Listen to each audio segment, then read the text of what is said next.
Une fonctionnalité que nous attendions tous avec iOS, c'était la possibilité de verrouiller des applications. Maintenant, c'est chose faite, grâce à la mise à jour d'iOS 18, il est enfin possible de pouvoir verrouiller à travers Face ID ou encore Touch ID n'importe quelle application de son téléphone. Ici, pour la démonstration, je vais choisir l'application d'Allociné. Lorsque je clique sur l'icône de l'application, j'accède bien au contenu de cette application. Et puis pour verrouiller celle-ci, il suffit de faire un appui long et cliquer sur Exiger Face ID. À ce moment-là, un petit pop-up s'ouvre en nous demandant si nous voulons également masquer cette application.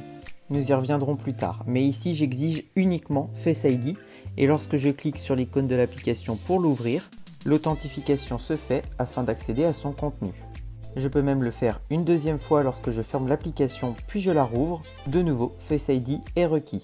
A l'inverse, ici maintenant je vais choisir dans la pop-up masquer et exiger Face ID. Et à ce moment-là, une fenêtre s'ouvre m'indiquant que si l'application est masquée, celle-ci ne sera plus visible sur votre iPhone, sauf dans l'endroit où les applications masquées sont répertoriées.